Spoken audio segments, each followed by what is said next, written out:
Everyone thinks because you're a zombie, you don't know good coffee. Well, they're wrong. We have very active lifestyles. It's not all wandering the countryside aimlessly or scaring passing motorists. And we all love a good cup of joe. And there's only one brew that gets my seal of approval. Deadly Grounds coffee is my guilty pleasure. Bold, robust, delicious. It's coffee that can wake the dead. With over a dozen different roasts and flavors, Deadly Grounds can satisfy the most finicky of coffee addicts. The aroma is so intoxicating. It brings all of my neighbors out of the woodwork. Deadly Grounds coffee. Coffee to die for and zombie approved. It's good to get a little deadly.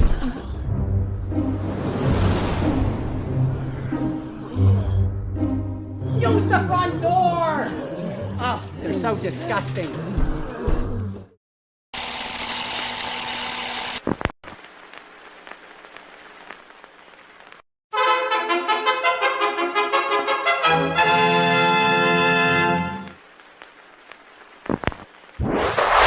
Persons under 18 will not be admitted.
Hey, happy Wednesday, everybody. You're watching Still Toking with. My name's Leo. I'm Monkey behind the keyboard here. We have an awesome show for you scheduled as always.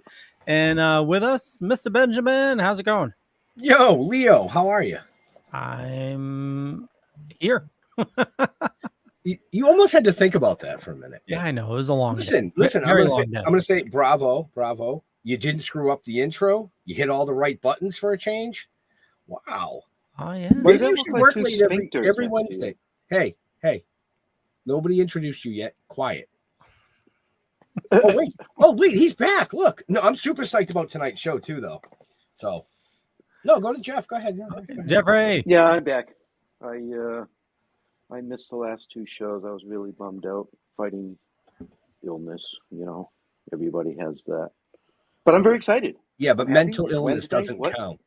Mental illness doesn't count. Yeah. Mental illness. Well, that's permanent. I know. You know what I mean? That.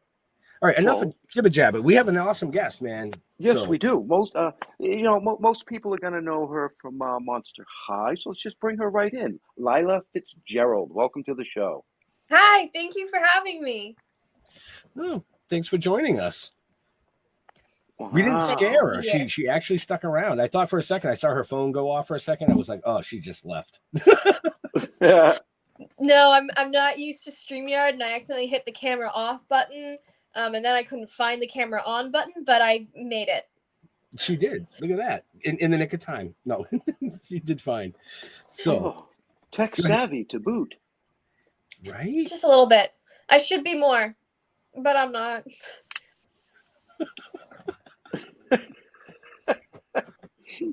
Wow. All right. So you've got a lot going on. You know, I mean, for a youngin, pardon the term, but for a youngin, you've done quite a bit over the years. When I was looking up all your stuff, I was impressed. Thank Right. you. I definitely like to stay busy. Well, being busy is a good thing. Yes. Keeps people out of trouble. Yes. You know, and I really want to read this book. I was just going to say that. I was just going to jump right into that. I mean, you know, stars in Swashbucklers. It just sounds totally awesome. It's How long did it very take you to write exciting. that? How long did it take you to write that? Well, the first draft I had done in about 6 months, but I wrote the first draft when I was 15 years old. So technically it's been around 4 years since the first draft came to completion, but you know, I spent some time querying, getting no's, doing a bunch of edits, then deciding to write the next book instead and not worry about it and let it just kind of fester in my brain for a bit. Then queried again, got no's, but you got a great story, it's just way too long. So then I had to do another overhaul edit and split the book into two. And now you get the first half of what was originally book one, which I then realized was a book in and of itself. Wow. Okay. It's a long process. Right. I mean, when I was 15, I was still jumping over my buddies on my banana seat bicycle. Now you're aging yourself for real. For real. She's like Google banana seat bicycle. The hell is that? What the hell is a banana seat bicycle, right? Wow. Okay. So tell us a little bit about it. So it is set in this futuristic fantasy world where Earth has shattered into islands floating between the stars. And I'm big into pirates, so it follows mainly ships that sail between the stars instead of on the ocean. And we are inside the brain of Anya Marcox, who is a 16-year-old girl who wants nothing more than to be a privateer, but she's been told her entire life that she's average. And so she is stuck in steerage aboard a luxury cruise airship. And she ends up caught in the middle of this search for a relic that could change the fate of the islands. And she has a chance to prove that she could be a privateer, but she has to face off against rebels and royals, other privateers, evil beings lurking in the mists between the islands, and her own nightmares. Wow. Are there aliens? Unfortunately, no. I've stuck more with Celtic mythology. It was originally supposed to be a hard sci-fi novel, and then I realized that nothing in the world made sense if I didn't lean into magic, and so then it became more of a fantasy. Yeah, that's a good okay. I mean, it's islands floating really in like outer the storyline. right. You can't really have islands floating without magic. I didn't feel like going into the mechanisms of creating, I don't know, jets beneath them to keep them up, and so I just decided, you know what? We'll leave it at magic.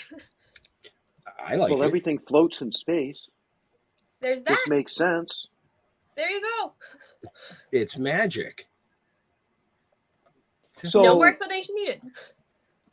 Is part of you as an individual, as a person, portrayed as in one of the characters within this book?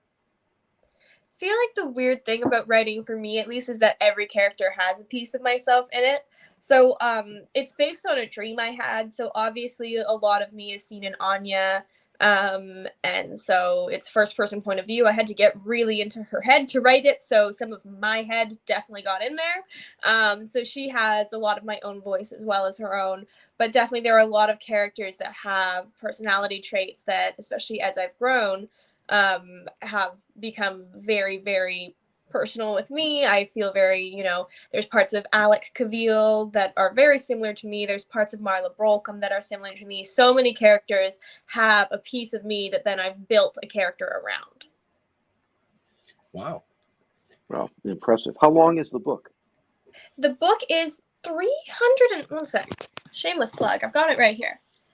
Well, there you go. No shameless plugs. And it's 300 and... 65 pages long. Oh wow. Impressive. It was Very impressive. originally around 800 pages by my final manuscript, and that was before I realized that this cannot be sold as a debut young adult novel.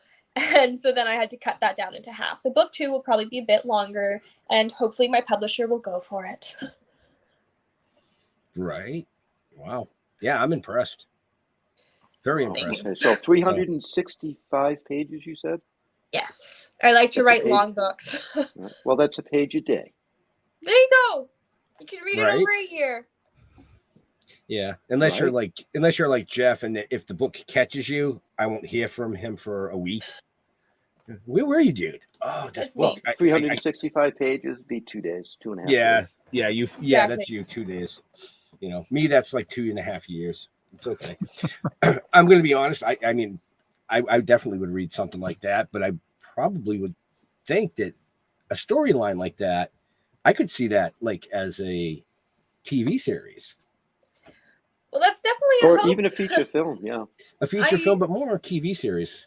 Yeah, I mean, for me, I'm definitely leaning towards TV series because as the author, I would hate to see things cut out to make it work in, a 2-hour time frame. Right. But probably wouldn't say no to whatever offer I got. Yeah, and because when you talked about the book, I just finished watching a Netflix show called Shadow and Bone. Oh, love that. Okay, so I could see similarities in what you were saying with the floating ships and things like that. I'm like, oh, with pirates, that would be so friggin' cool in space. Because now I'm hooked on the new Lost in Space. Oh, So- yeah. And I'm like, oh my God. There's a new Lost in Space? No, Well, he's it's- talking about the older one, the one that's been out for like 5 years. Yeah, dude, come on. It's new to Oh, me okay. because I don't You get to just sit found down. it. Yeah, I don't found get it, to. yeah. I'm not like Leo. I don't get to sit down and go, oh, it's out now. Well, that's like 2 years from now, I'll be like, Leo, can you hook me up with like the Mandalorian stuff online so I can watch it? When I have downtime, which is never. You guys keep Yeah, me better too busy. slow than dead. Right. True that. But yeah, I could definitely see that as a TV series. That would be really cool.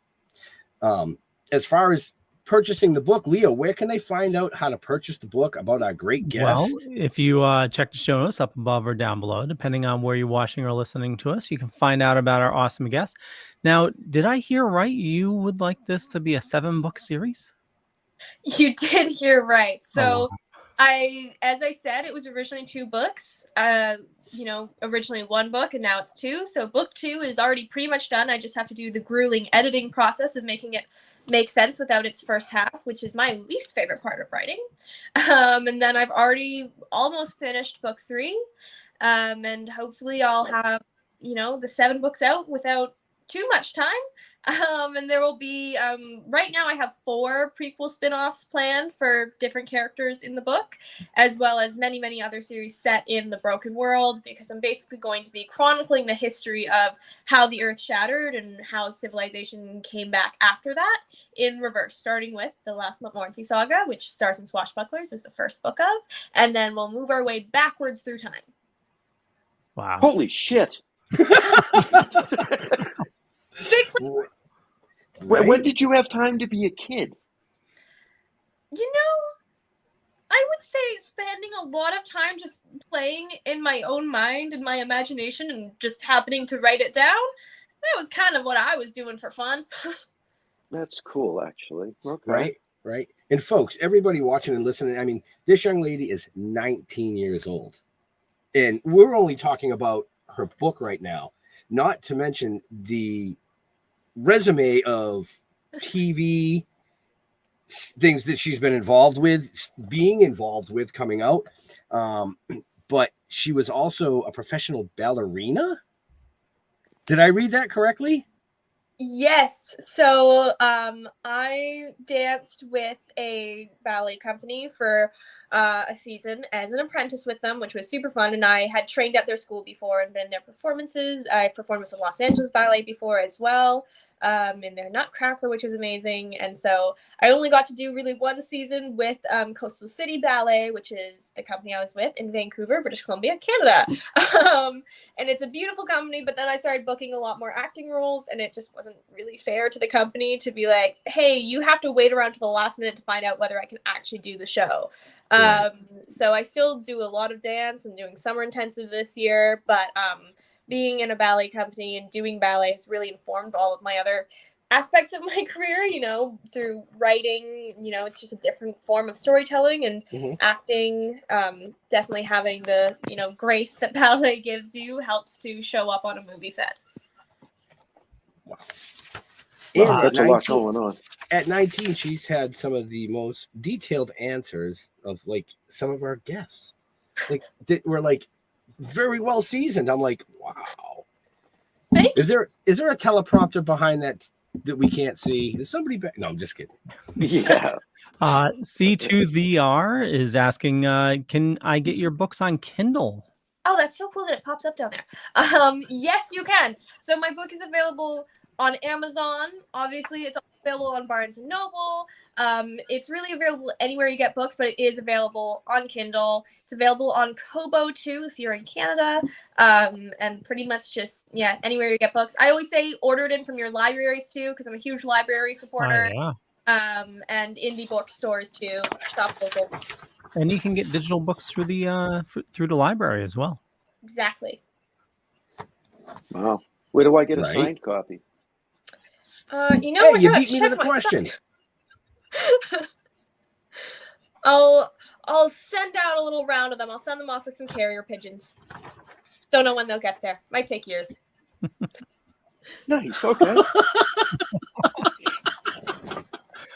Okay. I get Basically, it. she's telling you ain't getting one.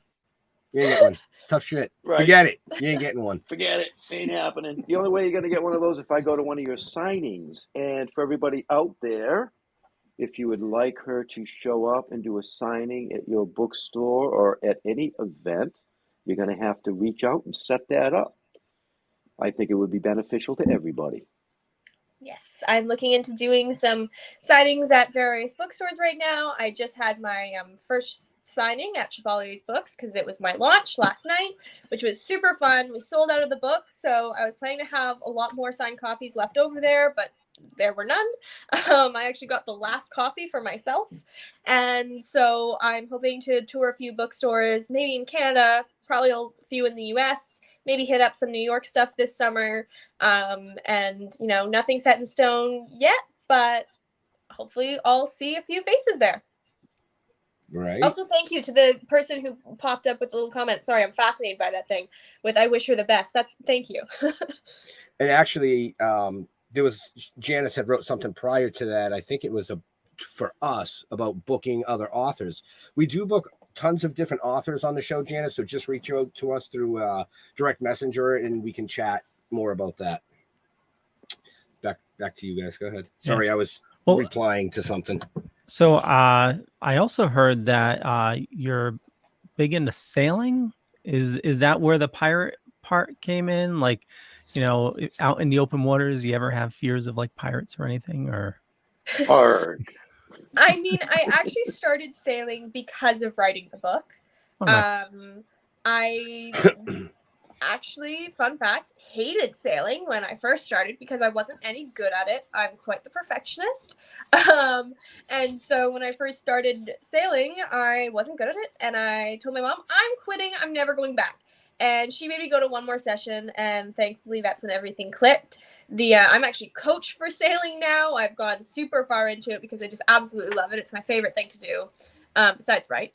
And so I'm a coach, and the funny thing now being on that other side is realizing it's a lot scarier for the coach than it usually is for the other people, because sailing is one of those things where you can't teach it slowly. You have to kind of give people all the base knowledge in one go, put them in a boat, push them out to sea. Obviously, you're there as well, and just kind of hope.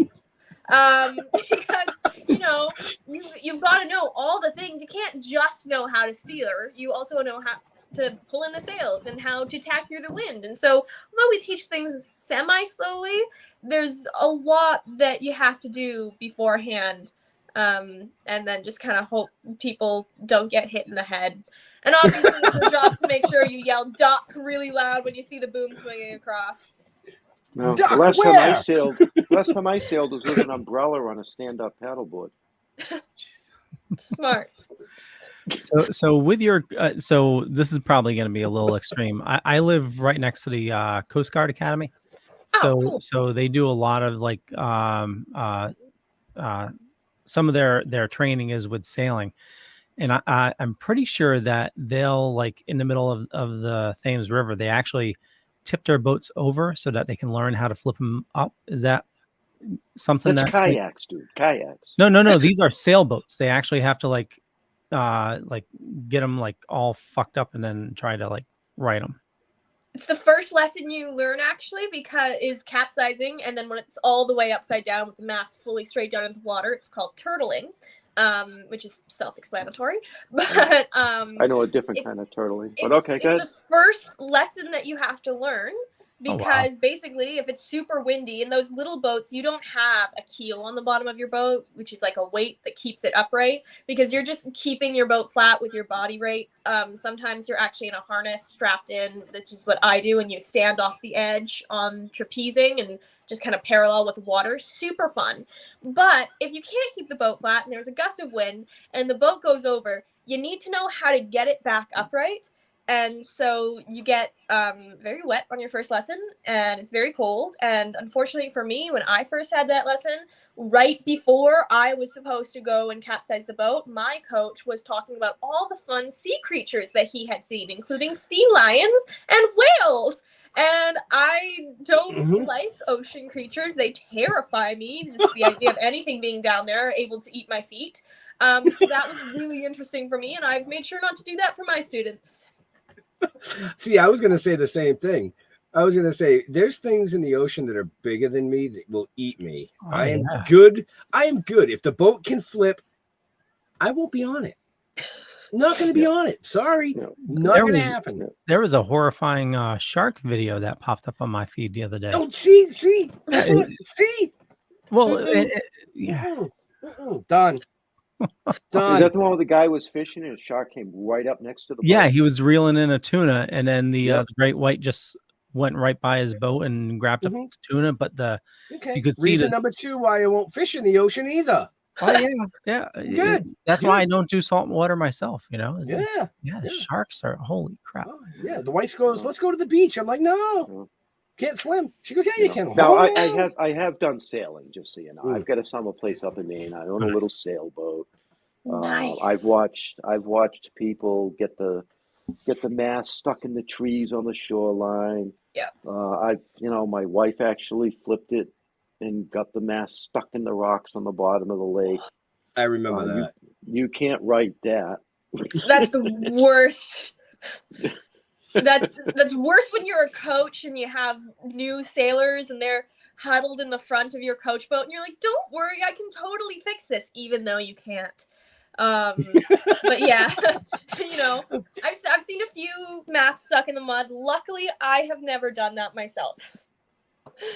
Which one of you can swim the fastest to shore? Which one of you wants to scream for help? Exactly. C2VR is saying, "Awesome. I'm going to check out Lilah's book tonight." And what's up, Jeff and Ben? This is Caesar. Just finished your hot sauce. Going to need more soon. Oh, I can hook you up, Caesar. And thank you. Right. She's like, "Oh, and thank you. The show's about me, guys." I'm just kidding. Nice. So, like Jeff said at the beginning, most people will know you from Monster High. Tell us, how was that experience?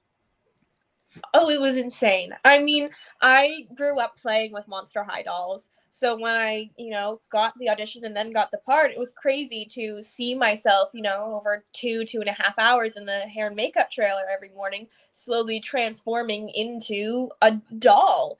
And, we have like this 2-week boot camp before we start working where we just drill the songs and the dances and all the stunts. Got to be buried alive in that, which was very, very fun. Very good anecdote. Sound like fun. It's great when I leave out the context of the fact that it happened on a movie set. It makes for a great like icebreaker, get to know each other, leave out Right. all the context, and you leave people a little bit concerned. Right. Hi, I'm Lilah. I was buried alive. Nice to meet you. Exactly, multiple times. Wow. I can see a lot of future dates going. Exactly. If I ever need to scare people off. Right. That's Speaking of that, Ben just brought something up. At 19 years old, do you have much time for dating? Nope. Personally, I'm just so focused on career and writing and stuff that it's like the last thought in my brain. So Okay, fair enough. wow. That's a good Fair answer. enough. That was a good answer. You know.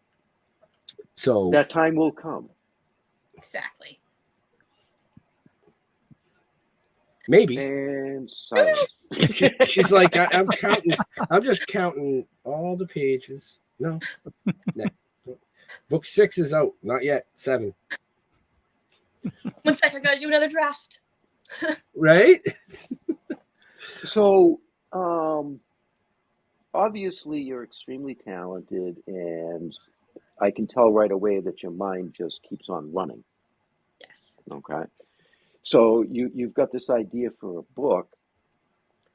Now, do you have other ideas for a different type of story that you're considering as well? I mean, I think that's the hard part is that I have probably 1,000 book ideas swirling around in my head because there's so many things that you'll see mentioned in Stars and Swashbucklers about the history of Anya's world that I actually already have plotted out full books about. So, you know, finding the time to get all of those done feels a little bit daunting sometimes. There's also the issue of, you know, all these book ideas that are not set in this world, but that I don't really have time for because I'm fully focused on this world. And, you know, also I've got, you know, a few scripts just sitting on my laptop because that's also a fun thing to write. I'm not as good at script writing as I am at novel writing yet because I don't have as much practice with it, but I've read a lot of scripts and it's, you know, goes by a little bit faster and it's pretty fun. So I've got all those ideas too. And now it's just finding the time to make everything come to fruition. Okay. Are you in school? I'm not. I do not have time for school. I've been homeschooled my entire life, which is nice. I graduated high school early, so that gave me a lot more time for doing acting. And then I just haven't done university. I've audited class, and you know, I like to read a lot to stay educated. But I don't do university because I just can't commit to a full school schedule with acting. Okay. And my personal opinion is that with somebody, you know, like yourself, it's not even necessary. No. Nope. No. Because you never would guess that, you know. I mean, there's no degree for me to do for my career paths too. Like at this point, I'm not planning to be a lawyer or a doctor, so I'm gonna stay out of there. Makes perfect sense. Right. Kudos to you for that. Yep. Right. Yeah, and with the price of school nowadays, it's just getting in debt just to it's just insane, you know. Exactly. Well, you know, I think you know, sometimes the best education is self-education and life lessons. Yep. Right. So, Wow. Cool. You've worked with some great people Yes. over the years. You have icons. Is there anybody that you would like to work with, given the opportunity? Oh, I'm gonna go with Viola Davis because she's probably my favorite actor. Nice. She's just like absolutely amazing. If I could pick any one person, it would be her. Alive. If we're going dead, I'd love to work with Audrey Hepburn, but I don't think anyone here wants to do some necromancy, so we're gonna stick with Viola Davis. Wow. Very good. Sounds like a book. Right? Right? Yeah. She's already writing it down. Idea. Acting with the Dead. Good title. I'm gonna steal that. Go ahead. Yeah, we don't own the rights to that one. Go ahead, you can have it. So I read somewhere that you guys just wrapped up Monster High 2. Is that correct? Yes. So we just finished filming that end of February, which is very, very exciting. The dances, everything really got elevated in the second movie. So it was fun to go back and film with the same people, but also have even more of a challenge than last time. But I'm very grateful for the dance background that I have because Heather, our choreographer, is absolutely brilliant at what she does, and the dances look incredible. But I am so glad that I'm already practiced at picking up choreography. Excellent, excellent. Now, was there a release date for that set yet, or do we not know? It's coming out this year. It is this year. But we don't have a release date set in stone, at least that Okay. I can share with you. That's the answer that I expected.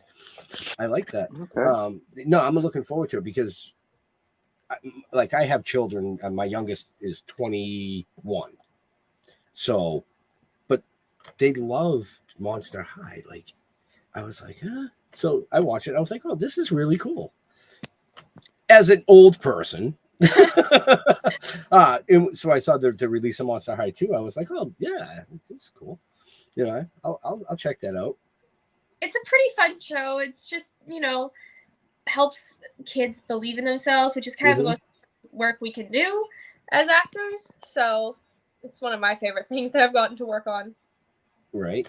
And you've worked on a lot of stuff. I mean, you've been in some of the shows, even one episodes here and there, like The 100.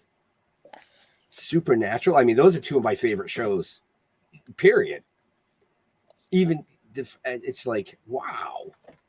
It was crazy for me being in those too, because I, at the time was pretty young for both of those. I hadn't seen them because I wasn't quite old enough to watch them.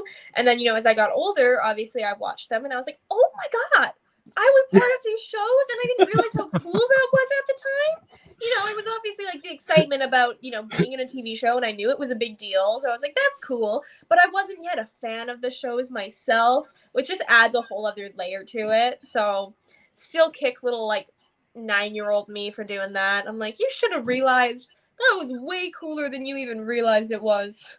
Right. But speaking of cool and realizing shows, Lucky Hank. Like, how cool is that? It's probably one of the coolest things I've ever done in my entire life, to be perfectly honest. And still doesn't feel real that I got to do it. I mean, Leo, go ahead. I know I brought it up. It's you. Yeah. No. I'm a huge Bob Odenkirk fan. I absolutely love him, and it's just I've seen the first 2 episodes so far. Really good. Like his movie Nobody is friggin' fantastic. Better Call Saul, Breaking Bad. So is he how is he in real life? Like working with him? Like how was that experience? Oh, he's so nice. He's very humble. He's very human. He's very just kind to the people around him. And he's an executive producer on it. He's number 1 on the cast list. So he really sets the tone for how the set will be. And he does it so well because even, when he first saw me in the green room, he came right up and introduced himself, said hi. My mind went blank and all I could think was, oh my God, that's Bob Odenkirk. But he was super nice. He said oh, we're glad to have you on the set, just very down to earth, not at all has let fame get to his head, at least in my understanding of him. And everyone on set, he was just so nice to us all. He didn't act like he was better than anyone else on set, which is just huge respect for that. And also, he's one of the best actors I've ever gotten to work with because he is a genius. That's awesome. Look, Leo's blushing. That's so cute. I think that's awesome, No, it is. I mean, that's amazing. And the show is fantastic. I recommend everybody check it out. It's did episode 4 just drop or was it 3? I think episode 3 just dropped. Okay. So I'm only 1 episode behind. Woohoo! I definitely recommend watching episode 2 and 3, people. You'll see me there. Right. So, but Leo, where else can they find out more about Oh, this? geez, you're gonna make me say it again. Oh yeah. We're pushing the show notes tonight. I mean, because her book links and social links are all in there. Yeah, we want people. So if you want to check out that damn book until I can see her at a signing. If you want to check out Stars and Swashbucklers, check the show notes up above or down below, depending on where you're watching or listening to us. All the links for Lilah are there as well. I also saw, and I know these guys won't know it, but you were also in, my wife absolutely loves this show, When Calls the Heart. Yes, I am. Jolene. Nice. I refer to that as her horsey show. You know, she's got to wear some nice old timey clothes for that. So that was pretty fun for me. very cool. And I saw a picture with you and Peter DeLuise. Yes. Now, where did you work with him? So he directed, the first time I worked with him, he directed the movie Harvest Moon. And it was a Hallmark Channel movie. And it was funny because I saw him at the Leo Awards, which is this big award show in British Columbia, Canada. Those of you are in America and don't know much about Canada. So it's this award show for British Columbian, performers and anyone involved in the film industry. And so I won a Leo Award for my work in a movie, and he had also won that night. And so, he got to meet me. I got to meet Peter DeLuise, and he said to me, "Oh, I'm going to work with you one day." And then pretty soon after that, I got an audition for his upcoming film, and I, really hoped I'd get the job, and I did.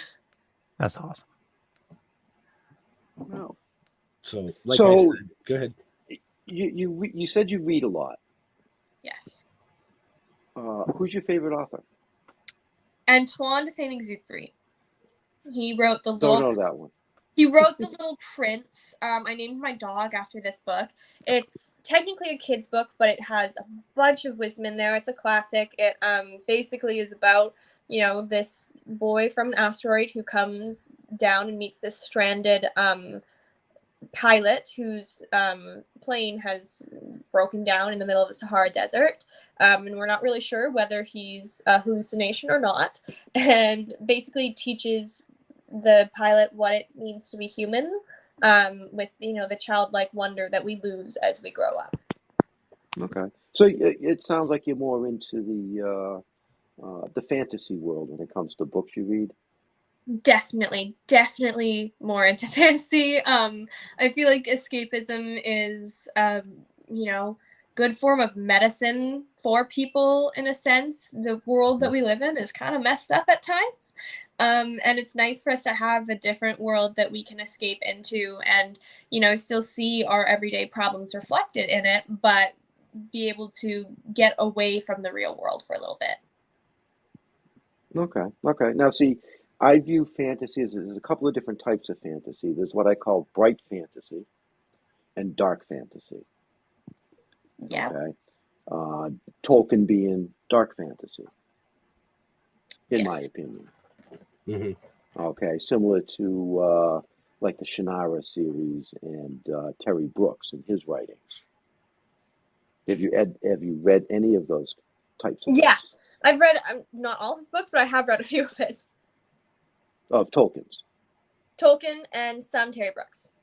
Oh, okay, fantastic. Like the Sword of Shannara, obviously. Yeah. Okay, I read that book in a day and a half. Wow. Because it was that good. Yep. I mean, agreed, but still, wow. Yeah, a day and a half. I didn't put it down. I didn't sleep. I was in college. Kudos to you. That was it.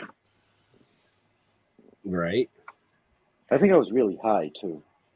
Probably in college. Probably. Yeah, Yeah, college. probably in college. That would have been in the early 80s. So, yeah. And she's like, when was that? The 80s? The 80s? Let me Google that. Yeah, you might have to. Actually, Terry Brooks is still doing signings. He's still out doing appearances. Yeah. All over the place. Yep. He's dropping books left and right. High on multiple things. Yeah, thanks, Pops. Right. Wow. So, all right. So, first book is out. When's the second one coming out?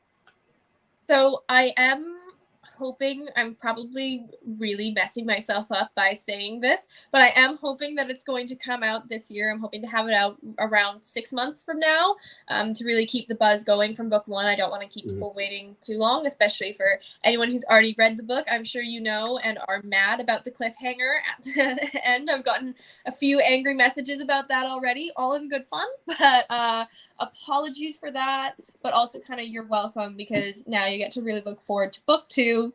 Hoping to have it out around or a bit before Christmas time, but obviously, you know, things happen.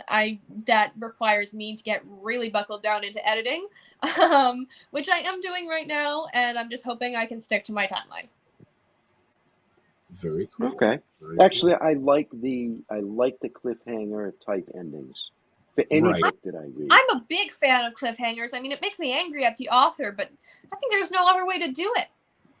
No, you have to leave it like that, because it lets the reader's mind run around of what's going to happen and what about this, and you know, the worst thing that you can do is never come out with a second book so that you see what really goes on. Can really mess people up. Jokes, a lie. You have to wait with that knowledge. Just You know, we left book him on a 2 in 10 cliffhanger. years. Live with it.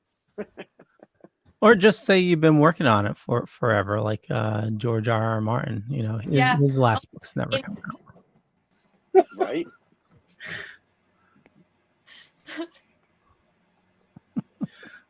Pops. Wow. Oh, there. So, what's next for your acting career? For my acting career, well, the second Monster High comes out this year, so that's very, very exciting. And right now I'm really... Well, that means that's a wrap. You're done acting in that, because it's all acting. So that's all in post and everything. Actors all get about what are we doing right now when we're not doing any acting yet. There's kind of a writer's strike coming up in the acting business right now, which kind of needs to happen because the writers need better rights. But that's kind of making the industry pretty slow right now. So I'm doing a few auditions, but people are a bit scared by the strike, so not much is happening. So right now I'm really lucky that I can kind of throw myself fully into book world, since book 2 needs so much work. It's nice for me to have a little bit of a break. And also obviously looking into next steps of turning Stars and Swashbucklers into a TV show or a movie. That would be really cool. I'm still picturing it in my head already. I haven't read the book yet, but I really kind of need to now. It's well, you know, very it's for me, so want it to show up in cinema. I think it would be fantastic. I mean, when you had mentioned like the earth explodes and these like floating land masses, I guess you would call them. I don't know. You're not even going to understand what I'm going to say, but the first thing that popped into my head was the cover of Yes albums. See, I know what you're talking about. She's going to have no idea. Well, I'm going to pretend I know what you're talking about. I will look it up after. Do you know what I'm talking about, Leo? No. The band, yes. Google I know the band, yes, yeah, but okay. I didn't. They have album covers that are land masses that are islands. That was the artwork, and that was back in the 70s. Yeah. Wow. Didn't Journey? Now I gotta really look those up. Didn't Journey also have like a floating island in one of their albums? I think they did. I don't know. A lot of the 70s into early 80s bands did album of artwork similar like that, because Boston did. Well, Boston was a spaceship with a guitar. Well, right. You know, so it was all that futuristic type stuff that actually is starting to come to fruition in the real world. So they yeah, back then I think that a lot of those people were way, way, way ahead of their time. And Lilah, you're actually taking some of that I grew up with and putting a story to some of the pictures that I saw 50 years ago. So My There we go. question is, you said that this was based on a dream you had. Yes. So, do you think it was a dream you had, or do you believe that you could have been reincarnated? Because a lot of people do believe in the supernatural side of things like that, past lives. I mean, I feel like it's cool to believe that, it came from something other than myself because it is such an expansive story and it felt so real. However, there was quite a bit of magic, quite a bit of intense spaceships happening that it would almost have to be a future life that I dreamed about. But you know what? I am open to interpretation. Yeah, maybe you traveled back in time and we don't know about it.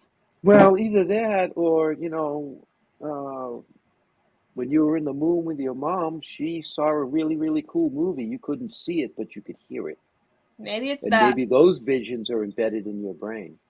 That's a possibility. There's that. But either way, How's that for really being psycho? I was going to go a totally different way. You said this is a young adult novel, correct? Yes. And later this year, we have the new Legend of Zelda: Tears of the Kingdom coming out. Yes. Yeah, so that's your major demographic right there. And that's they have floating out islands into this. It's yeah, I think you're going to see like a huge spike in sales when that comes out. Fingers. Well, I just hope it's not a forecast of the damn future. well, sorry to tell you, but it is. Deal with it. The world is about to shatter into tiny little islands. Wow. Get off my island. Get off my island. Wow. So where do the waterfalls go? Off the side of the islands? And then they just kind of like float in space and have water bubbles? Go down into space, that'll be a cool little atmospheric thing we can throw in there. Spaceship going through a wall beneath an island. Right. And you could have space water bubbles so that the island needs to get over when they're running out of water to like get into one of those water bubbles so that they can have water. See, I gotta have you just giving me ideas every so often. Whenever I'm like, I have a plot hole, I'll just call you. Oh, just reach out. Yeah, that's what I'm I more do. than happy. I've known Jeff 36 years, and we actually have our first novel coming out in a few months as well. Oh, great. But I would be writing something, and he literally would walk by, look over my shoulder. You know what the story needs? And he'd walk away, and I go, "That's brilliant! That is so brilliant! I got to write this in here. Oh shit! I just got to scrap 4 chapters because it fits way back here." It's the worst when you get a great idea, but it causes more work for you. Right. So, with that being said, me personally, when I write, I like to have a nice, quiet, solitude type place. And it started, Jeff owns a camp up in the woods of Maine, up there. Yeah. And that was my writing area. When you write, do you have something like that you have to have, or can you just sit down and write anywhere? I feel like if I have noise canceling earbuds, I'm good to go. I like listening to music while I write. I find like specific songs really get me into the atmosphere of a scene that I'm writing, so that helps me get into that a bit more. But for me, the main thing that I need when writing is secrecy. And I actually wrote the entire first draft of the novel in secret. I shared a room with my sister at the time, so I'd be writing about the first half of the book I wrote under my covers at night after she'd fallen asleep so she wouldn't notice. And then I wrote the second half on a cross-Canada train trip. So she kind of noticed I was spending a lot of time on my computer, but I didn't tell her what I was doing. I was just like, I'm writing. So I didn't tell anyone the plot of the book until it was done, and my mom just got a full novel in her inbox. But really what I need is to have the story be only for me and only burning in my brain until I fully plot it out and get it down on paper. Okay. It's interesting. I mean, obviously there's quite an age difference going on here. And the writing that we do literally is pen and paper. Mm-hmm. Mhm. It's written on paper in a notebook and then typed into the computer. Yeah. So That's and I hours. look back, I look back over many, many, many years and the hundreds of things that I've written, and everything is in a notebook.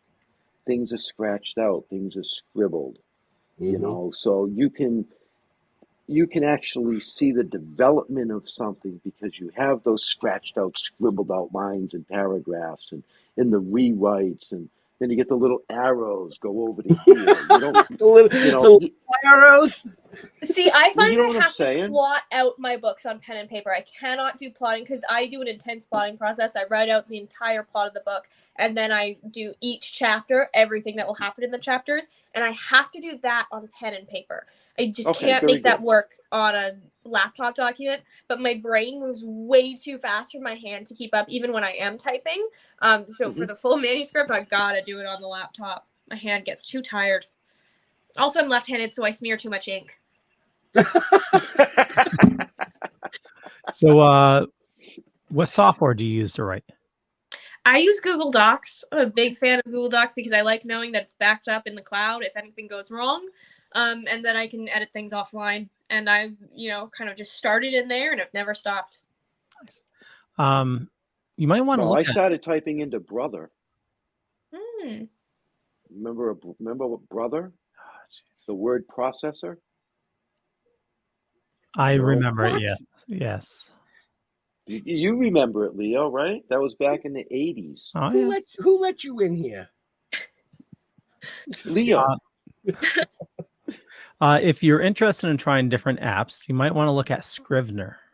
See, that's one that I've heard of a lot. Yeah. Yeah, it's in the latest version. I think it has like a cloud backup.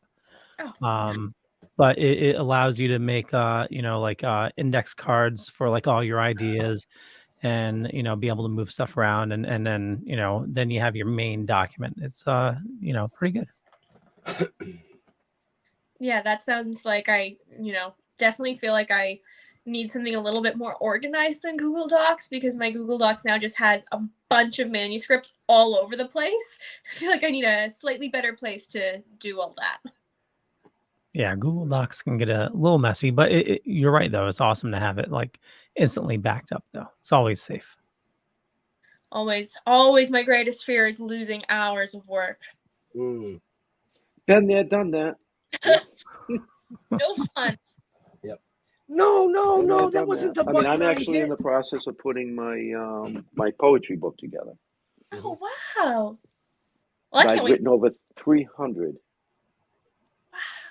over the years, and it's quite different. Poetry is a lot different than novel writing. I really liked what Tolkien did because he added that poetry into his storylines. If you remember reading the book, but it's just fantastic, and poetry. Ben writes poetry as well, and it's a different take on the writing genre. You know what I mean?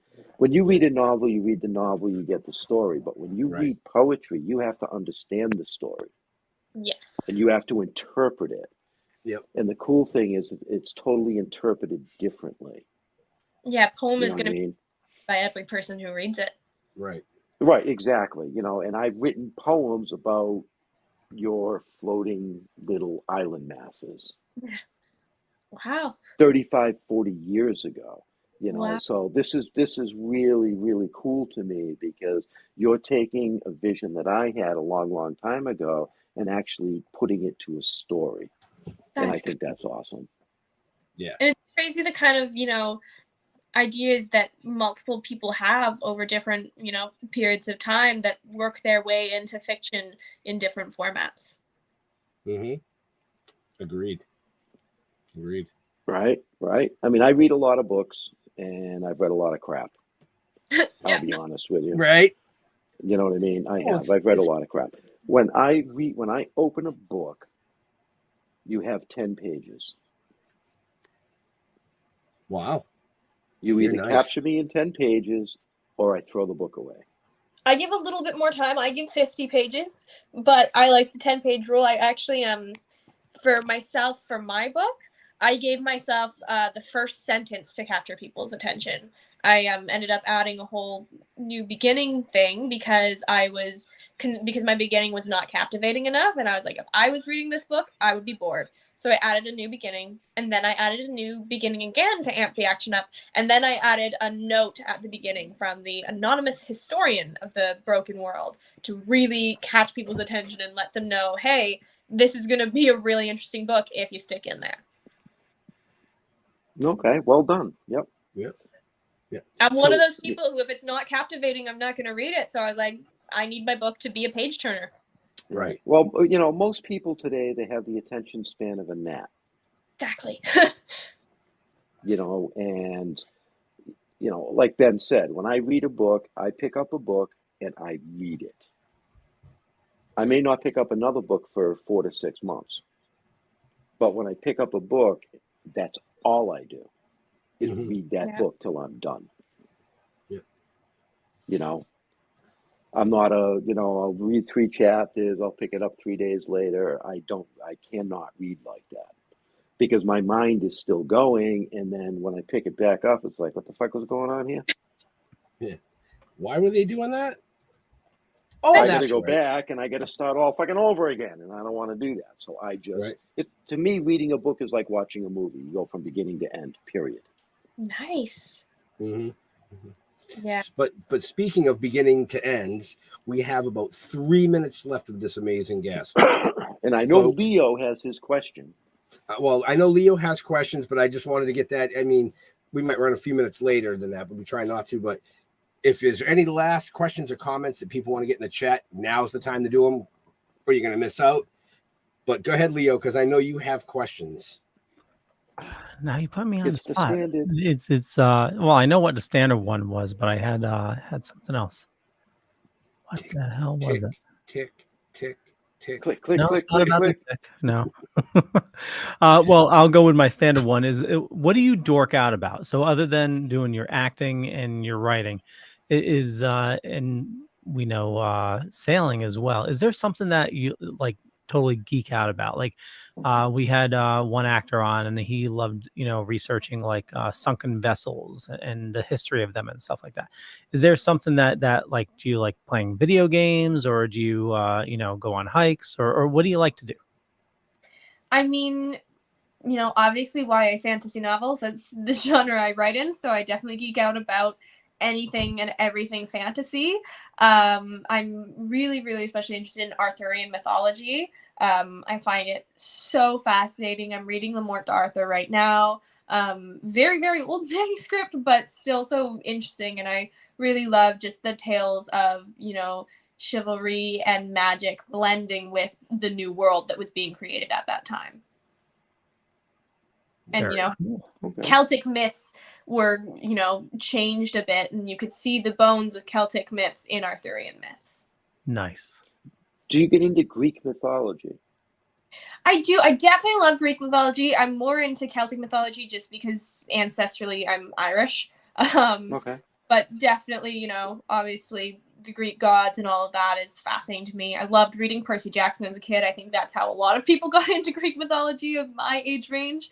And so that introduced me to that world. And then, I love Circe by, what's her name? Madeline Miller. She writes beautiful novels. So definitely into that. Wow. Cool. Very cool. Okay. Being, and go ahead. No, I was just going to say, so being part Irish, do you like want to go visit Ireland one day, or? Absolutely. I'm terrible with rain. It's a curse for me is that, when it rains, I'm not happy. And so I kind of need to. Your hair frizz? I just, yeah, I can't do it. It's hard because I live in Vancouver, which for those of you who know about Vancouver, it is a very, very rainy city. Rains pretty much all year round. So I'm in LA right now and absolutely loving it, except for the fact that it rained for pretty much the entire time I was here. And now I'm thinking I might be cursed with rain. Bringing it around with me because it's been sunny in Vancouver while I was gone. And now as soon as I'm going back, it's going to start raining there again. So apologies to everyone whose city I'm in when I'm causing rain. But all that to say, I couldn't live in Ireland because it's too rainy, but I definitely want to visit. Nice. Do you play an instrument? I do. I play guitar. I sing a lot, obviously. I used to say I wanted to be an actor, singer, dancer, and with Monster High and all that, I sing. But I play guitar, and I can read sheet music and kind of fumble my way through a piano tune. But I don't think anyone wants to be there for the learning process until I've got kind of my fingers down like choreography across the piano notes. So I'd say guitar is a lot better than my piano. Obviously, I'm not an expert at guitar, but I can follow a chord chart. I can make up a few little tunes of my own. Okay, because I read somewhere, I don't know if it's true or not, that you actually composed a music video. Did. So I helped write a Christmas song actually a few years ago. And so I was a co-writer on that. That was, I came to a friend of mine that I knew who is a songwriter, and I had so many words down, way more words than you need in a song. And she, together we kind of shaped it into an actual song, not a novel. And then she recorded it. And so now that's out there. I'll probably do my own version of it someday, but for now I've just got writer credit on it. Okay, cool. So you do want to do some more of that? Oh, absolutely. I don't have time right now. And also all the songs I write are way too personal, and I'm not putting that out there. But well, now I'm gonna say something because of that statement you just made. Okay. Yep. Like I said, I've been writing poetry for almost 45 years now. Okay. And if you look at anybody that writes like that, it's really a diary of their life. Exactly. Okay. And don't be afraid to put that out there, because people can learn from that. People can feel that. Yeah. And some of your biggest #1 hits in music genres were written about personal experience or personal feeling. Right. So, yeah, well, I do have to agree with Jeff on that one. Yeah, the best poetry is written from depression, desperation, or love. Yep. And that's just a fact. Yeah, you know true. what I mean? And all your Hallmark cards. Right. And a good book, a good novel is written in the same way. You're just taking your inner self and expressing it through different characters. Right. Exactly. Right. The one question came in. We'll take this as the final question. And I think you pretty much answered this earlier, but we'll bring it up anyway. So, hi, Lilah. You've been in a lot of movies. Who's the most interesting actor or actress you've ever worked with? Oscar Nunez. That's a quick answer. He is on Lucky Hank. Absolutely hilarious. People probably know him from The Office. He's Oscar from The Office. Always doing a bit. That man is probably not himself for more than 2 seconds on the set of Lucky Hank, because he is just always doing some improv, doing a bit, making everyone around him laugh. He was fascinated by the sweater I was knitting on set, and he actually put it on when I finished it and modeled it around the green room. Just a hilarious, very nice, but very hilarious man to work with. Nice. Excellent. Wow. So you knit too? Yes. I was hoping you didn't pick up on that. What the hell? I do a lot of knitting. And on the set of Lucky Hank, I got my measurements wrong, and I knit this absurdly large sweater that, honestly, I should probably just start using it as a throw rug, because that thing is gigantic. That's awesome. That's great. Okay. That's great. Leo, on the knitting note. On that note, I want to thank everybody for watching this fine evening. For me, just Google Leo Pond. You find a bunch of stuff. Could be true, could be not. But I run the Dorkening Podcast Network. We got a ton of shows on the network. A lot of awesome people doing a lot of awesome stuff. Head on over to thedorkening.com. You can find more information there. Lilah, where do you like people interacting with you on social media? So I am mainly active on Instagram. I am trying to be a bit more active on TikTok, but I'm definitely more on Instagram than that. And you can find me at Lilah Fitzgerald. It's just my full name. If you know how to spell it, you're good. And that's across all social media. You can find me on Twitter and Facebook as well, but I'm not as active on there. And obviously from my Instagram, you can see I have a link in my bio, and that's where you can find out more about my book. And I have a purchase link there so that you can get it wherever you buy books. Very cool. And also check the show notes up above or down below. You'll find the link for the book there along with her socials. Jeffrey. Yeah. Oh, it's my turn. Thank you, Okay, Lilah. Fantastic. You're an inspiration. Okay, I want you to understand that, and I hope that the people that have watched this show and that are gonna watch this show also understand that you can do anything that you want to do. As far as me, just go to stilltoking.com, Toking with the Dead on Facebook. I know we have an Instagram and a Twitter, and I don't get into that shit. I'm too fucking old for that crap. I don't have enough time to learn that shit. So go to stilltoking.com. And yeah, but thank you very much, Lilah. It has been an absolute pleasure. Thank you so much. Benjamin. Oh, is he done? I wasn't sure. I wasn't sure. I mean, I was taking a little nap here. No, but seriously, thank you, Lilah, for coming out and hanging out with us tonight, letting everybody know about this amazing book that you have coming out, all the amazing things that you've done. For us, like Jeff said, stilltoking.com. You'll find out everything you want to know about us, from the comic books to the novel to the TV series to the animation to all these big things that are coming down the line, all our appearances. But to all our veterans and first responders, we want to thank you for doing what you do so people like us can do what we do. We'll see you next week. Stay safe. We're out of here. Bye. Thank you. Peace out.